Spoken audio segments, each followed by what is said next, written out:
Guys, మీరు చేసిన పాపాలన్నీ పోవాలనుకుంటే జీవితంలో ఒక్కసారైనా గణేషుణ్ణి లేవట్టి మండపంలో కూర్చోబెట్టాలి గాయస్.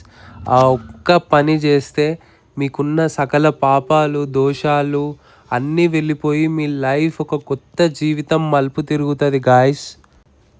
అందరం జై బోలో గణేష్ మహారాజ్కి అని స్లోగన్స్ ఇచ్చుకుంటూ ఐకమత్యంగా ఆ గణనాథుణ్ణి తీసుకెళ్ళి మండపంలో కూర్చోబెడుతున్నాము. ఇది నాకు చాలా అంటే చాలా మంచి ఎక్స్పీరియన్స్ ఇస్తుండ దేవుడు. మనం అందరం కలిసికట్టుగా ఉండాలి, అలాగే మన భారతదేశాన్ని కలిసికట్టుగా కాపాడుకోవాలని ఆ గణేశుడు మనతోని చెప్తున్నాడు అని అనిపించింది నాకైతే. అసలు గణేష్ పండుగ అంటేనే కాలనీ వాళ్ళు అందరు వచ్చి హ్యాపీగా ఇది మన పండుగ, ఇది మన ఇల్లు అని అనుకుంటారు. గణేష్ మండపాన్ని చూడండి, అందరు కలిసి ఎంత బాగా గణేషుని తీసుకెట్టి ఎంత జాగ్రత్తగా ఉంటున్నారో. ఇలాగా మీరు కూడా మీ ఇంటిలో మీ ఇంటి ఎదురుగా గణేషుని దగ్గరికి వెళ్ళండి.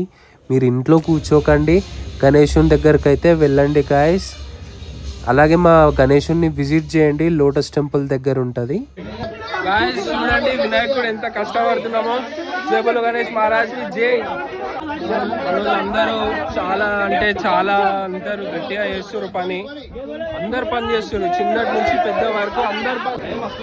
గాయస్, మన వినాయకుడు యూత్ మెంబర్ని అడుగుదాము, ఎట్లా లేపిండు, ఎట్లా అనిపించింది వినాయకుడు లేపంగానే? బరువుందంట గాయస్. దేవుడు ఉన్నందుకు మాకు దేవుడు ఉన్నందుకు అలకాయిందంట. బరువుంది కానీ దేవుడు ఉన్నందుకు అలకాయిందంట. అబ్బా చూడండి గాయస్, మా యూత్ మెంబర్ ఈయన. మా యూత్ చూడండి, మా యూత్ ఒక పవర్ చూస్తున్నా. వినాయకుడిని లేపినందుకు మా యూత్ మెంబర్ ఎట్లుందో అడుగుదాం. చెప్పు చందు, ఎట్లా అనిపించింది వినాయకుడిని లేపినందుకు?